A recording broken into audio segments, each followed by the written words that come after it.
আসসালামু আলাইকুম প্রিয় শিক্ষার্থীরা, আবার নতুন আরো একটা ভিডিও নিয়ে তোমাদের সামনে আমি উপস্থিত হয়েছি। আজকে আমাদের ভিডিওর বিষয় সংখ্যা পদ্ধতির রূপান্তরের সর্বশেষ যে নিয়মটা রয়েছে সেই বিষয়টা নিয়ে আলোচনা করা। তো আজকে আমাদের এই বিষয়ে সম্পর্কে ডিপলি যদি তুমি ধারণা নিতে পারো, তাহলে তুমি এই অংশের সাহায্যে পরিপূরক বলো, তারপর পরিপূরকের রিলেটেড যে সমস্যাগুলো বলো এগুলো সমাধান করা, এবং আমাদের পরবর্তী যে ধাপ আছে বিসিডি কোডের সমস্যাগুলো সমাধান করা তোমার জন্য সহজ হবে। দেখো, আমি প্রথমে কয়েকটা কথা একটু বলে রাখি যে কম্পিউটারের আসলে কাজটা করে কি করে। আমরা জানি যে কম্পিউটার অভ্যন্তরীণ ভাষাটা কিন্তু 0-1 বাইনারি। তো সেই বাইনারি দিয়ে আসলে কাজটা করে কি করে কম্পিউটার, সেটা আমাদের জানা বিষয়। আসলে যেটা কম্পিউটার যা তো তার সেটা যে গ্রহণ করে সেটাকে 1 দ্বারা প্রকাশ করে, আর যেটা গ্রহণ করে না 0 দ্বারা প্রকাশ করে। তোমাদের যারা ক্লাস 7-8-এ গত নতুন সিলেবাসের আলোকে পড়েছিল তাদের এই বাইনারি পার্টের একটা অংশ ছিল। তো ওইখানে অনেক সুন্দরভাবে এটা একটা উপস্থাপন করা হয়েছিল। তোমার হচ্ছে বাল্বের সাহায্যে, যে 1 হলে বাল্ব জ্বলে আর 0 হলে বাল্ব বন্ধ হয়ে যায়। বিষয়টা এরকম, মানে বন্ধ মানে সেটা কম্পিউটার গ্রহণ করে না, আর 0-1 মানে যেটা আলো জ্বলে সেটা কম্পিউটার গ্রহণ করে। তো এরই ধারাবাহিকতায় কথায় আমরা একটা আহ মনে করো অনুক্রমের মতো একটু ব্যবহার করি, যেটাকে আমি কি নম্বর হিসাবে ব্যবহার করি, যেটা কিনা তোমার এই যে সংখ্যা পদ্ধতির রূপান্তরে সবচেয়ে বেশি কাজে লাগে। সেই কি নম্বরটা আমরা আগে ফার্স্টে দেখে নিব। 1, 2, 4, 8, 16, 32, 64, 128, এইভাবে ধারাবাহিকভাবে চলতে থাকে। এটা একেবারেই সহজ একটা বিষয়। বিষয়টা হলো যে প্রথম 1 থেকে শুরু করে ডাবল হতে থাকে। 1-এর ডাবল 2, 2-এর ডাবল 4, 4-এর ডাবল 8, 8-এর ডাবল 16, এভাবে বাড়তে থাকে। আর এইটা ব্যবহার করেই আসলে আমরা এই সংখ্যা পদ্ধতি যেটা এখন শিখব, অর্থাৎ আমরা যে সে প্রক্রিয়াটা শিখব সেটা হলো বাইনারি থেকে অক্টাল, তারপর বাইনারি থেকে হেক্সাডেসিমেল, হেক্সাডেসিমেল থেকে বাইনারি, অক্টাল থেকে হেক্সাডেসিমেল, হেক্সাডেসিমেল থেকে অক্টাল। আজকে মেইনলি আমাদের আলোচনা বিষয় এটাই।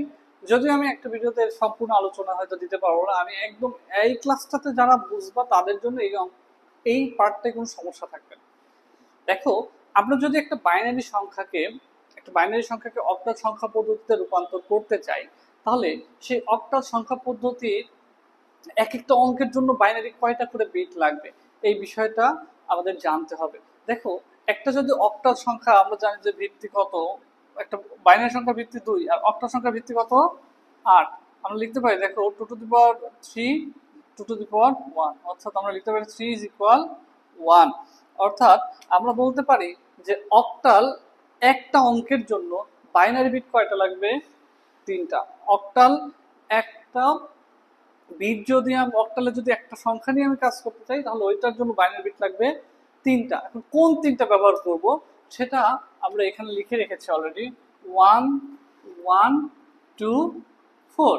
দেখো, এই 1, 2, 4 কেন ব্যবহার করা হয়, এই প্রশ্নটা অনেকেই করে।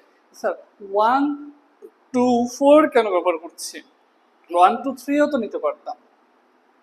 এই প্রশ্নের ব্যাখ্যাটা যদি তুমি জানতে চাও, তাহলে দেখো একদম সহজ একটা ব্যাখ্যা এখানে রয়েছে, যে তুমি অক্টাল সংখ্যা পদ্ধতি 0 থেকে কত পর্যন্ত অঙ্ক, মোট 7 পর্যন্ত আটটি না, 7-এর থেকে বড় অঙ্ক কি এখানে আছে, নেই। সেই জন্য দেখো আমরা এইখানে 1-এর থেকে এই 3টা ব্যবহার করে 1-এর থেকে 7 পর্যন্ত সবগুলো সংখ্যার আনা সম্ভব। যদি বলে 1, 1, তাহলে দেখো জাস্ট এইটা গ্রহণ করবে, তারপরে এইটা 1, আর কমপ্লিট এটা যেগুলো লাগবে না সেগুলো কি দেবে, 0। যদি বলে 2, তাহলে দেখো শুধুমাত্র এটা গ্রহণ করবে, আর এই দুটার কম্পিউটারের প্রয়োজন নেই। যদি বলে 3, তাহলে দেখো 2 আর 1 যোগ করলে 3, তখন এই দুটো গ্রহণ করবে, এটা প্রয়োজন নেই। ঠিক সেম ভাবে আমরা যদি 4 যাই, তাহলে এই 1 গ্রহণ করবে, আর বাদ বাকিগুলো কি দেবে, 0। 5, অবশ্যই দেখো 4 আর 1 যোগ করলে 5 হয়, তাহলে 1, 1 আর এটা কি 0। তারপর যদি 6 বলে তাহলে 4 আর 2 তাহলে 1 1 আর এটা কি 0। আরো যদি আমি চাই 7 তাহলে সবগুলো অঙ্ক যোগ করলে 7। শিক্ষার্থীরা যদি এইটা তুমি না বুঝতে পারো আসলে তুমি অঙ্ক করতে পারো না। যে কম্পিউটার যেটা গ্রহণ করেছে দেখো এই তিনটা অঙ্ক ব্যবহার করলে 7 পর্যন্ত সবগুলো সংখ্যা বানানো সম্ভব, কিন্তু তুমি এইগুলো চেঞ্জ করো 1 এর পর 2 এর পর 3 দাও, দেখবা তুমি সর্বোচ্চ 6 এর বেশি পাবো না। তার মানে এই অনুক্রমটা বা এই কি নম্বরগুলো আমাদের ব্যবহার করা হচ্ছে এই কারণে, বা এর বাইরে অন্য কোনো কি নম্বর আমরা ব্যবহার করতে পারবো না। তো প্রিয় শিক্ষার্থীরা আমরা চলো একটা অঙ্কে যাই। মনে করো আমাকে একটা বাইনারি সংখ্যা দিয়েছে, আমি যদি এই প্রসেসটাতে আসি যে 1 0 1 1 0 1 1 1 1 0 1 1 0 1,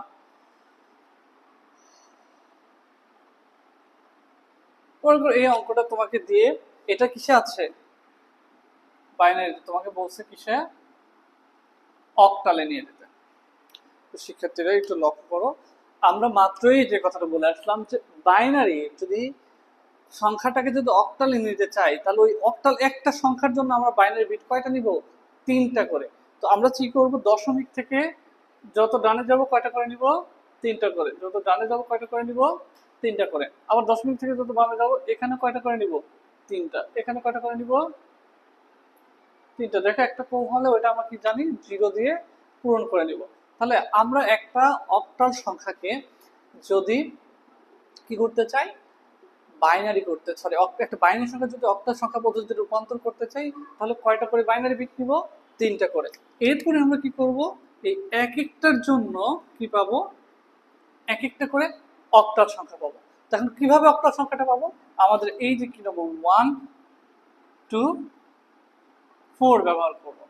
দেখো আমি যদি এই পার্টটা নিয়ে সেখানে বসাই 1 1 0, আমি কিন্তু ফার্স্টে বলেছি যে কম্পিউটার যেগুলো বুঝবে বা গ্রহণ করবে সেগুলোকে কত দ্বারা প্রকাশ করে 1 দ্বারা প্রকাশ করে। তাহলে এখানে 1 কোনটা দুইটা আছে এই দুইটা, তার মানে এই দুইটার যোগফল কত 6, তাহলে এখানে কত বসবে 6। তারপরে দেখো কত আছে, তারপরে দেখো এখানে কত 1 0 1, তাহলে কম্পিউটার 1 মানে এই দুইটাকে গ্রহণ করছে, তাহলে 4 আর 1 যোগ করলে কত হয় 5, তাহলে 4 1 কত 5, এই দেখো দশমিক। এরপরে দেখো কত আছে 3টাই 1, তাহলে কত আছে 3টাই 1, কম্পিউটার 3টাই গ্রহণ করেছে বা 3টাই বুঝেছে, সেই জন্য এটা কি হবে 4 2 6 একে 7। এরপরে দেখো কত আছে 1 1 0, তারপর শুধুমাত্র এই দুইটা গুণ করে 4 আর 2 যোগ করলে কত হবে 6। এরপরে দেখো কত 0, তারপর শুধুমাত্র 2 কে গ্রহণ করেছে এই জন্য উত্তর কত হবে 2। শিক্ষার্থীরা যদি এই কথাটা তুমি বুঝতে পারো তাহলে অবশ্যই তুমি এই অঙ্কগুলা এই নিয়মে অর্থাৎ এইখানে যে 6টা নিয়ম আছে প্রত্যেকটা অঙ্কই পারবা।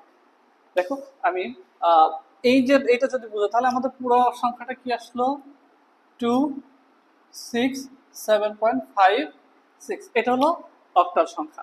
তো আমরা এই ধারাবাহিকতায় যদি একটা অক্টাল সংখ্যা দেয় তখন আমরা কি করব, অক্টাল সংখ্যা দিয়ে যদি বলে সেটাকে বাইনারিতে প্রকাশ করো। যেমন এখানে যদি তোমাকে বলে 76352, একটা অক্টাল সংখ্যা, এটাকে তুমি কি করো বাইনারিতে রূপান্তর করো। তাহলে এখন আসলে আমরা কি করে একটা সংখ্যাকে অক্টাল সংখ্যাকে বাইনারি রূপান্তর করতে, এবারও সেম আমরা জানি যে এই এক একটা অক্টাল সংখ্যার জন্য বাইনারি বিট কয়টা করে আসবে 3টা করে। তাহলে আমরা যদি এটাকে এভাবে লিখি 7 6 3 5 2, দেখো এখন এই প্রত্যেকটার জন্য আমরা কয়টা করে বিট পাবো 3টা করে। কিভাবে বিটটা আমরা নিব, আবার সেই 1 2 4, দেখো প্রথম কত এই দিক থেকে যদি আসি 2, বা যদি ডান থেকে যাও 7 আছে, তাহলে কোন কোন অঙ্ক যোগ করলে 7 হবে, আমরা জানি কম্পিউটার যেগুলোর প্রয়োজন হয় সেগুলোকে 1 দ্বারা প্রকাশ করে।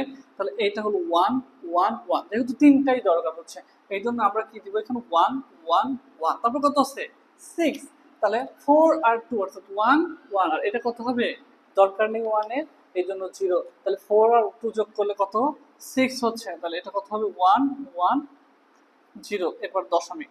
এরপরে দেখো কত আছে, এরপরে দেখো আমরা দেখতে পাচ্ছি কত আছে 3 আছে, যদি 3 নেই তাহলে 2 আর 1 এই দুটো যোগ করলে 3 হয়, তাহলে এটা কি 0, 0 1 1।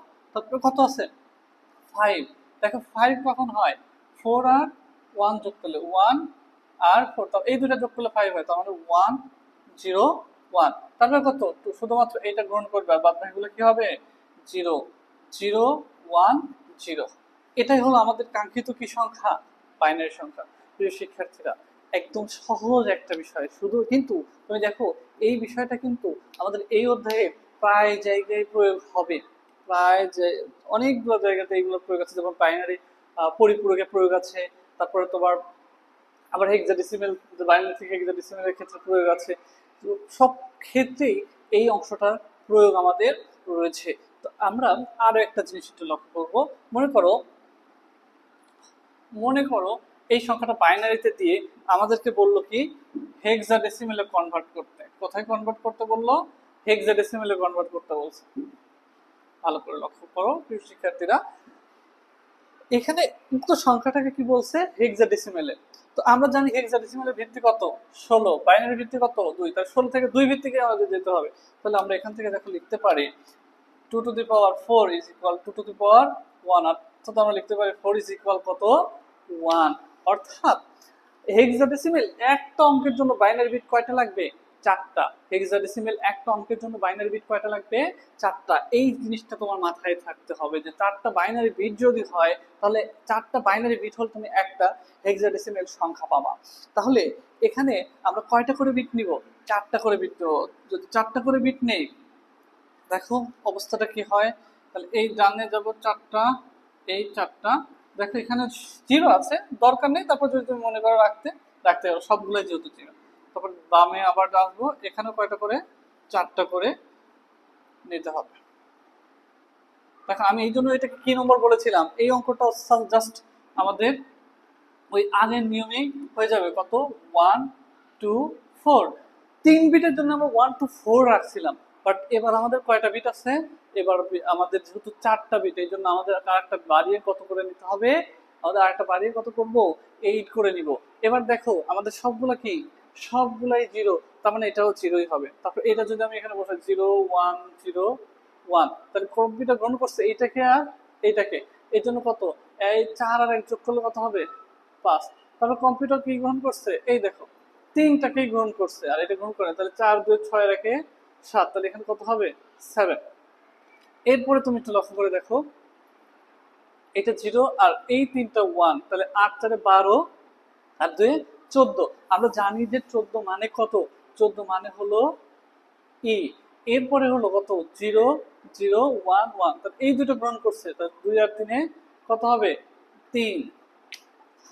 আশা করি প্রিয় শিক্ষার্থীরা তোমরা বুঝতে পারছো, একদম ইজিয়েস্ট একটা বিষয়। তারপরেও আমি এই পুরো প্রসেসটা নিয়ে ছোট্ট করে আর একটা ভিডিও দেওয়ার চেষ্টা করব। ভিডিওগুলো ছোট হলে তোমাদের জন্য দেখার সুবিধা হবে। একটা টপিক নিয়ে চেষ্টা করবো প্রত্যেকটা অধ্যায়ের টপিক বাই টপিক আলাদা করে ভিডিও দেওয়ার জন্য।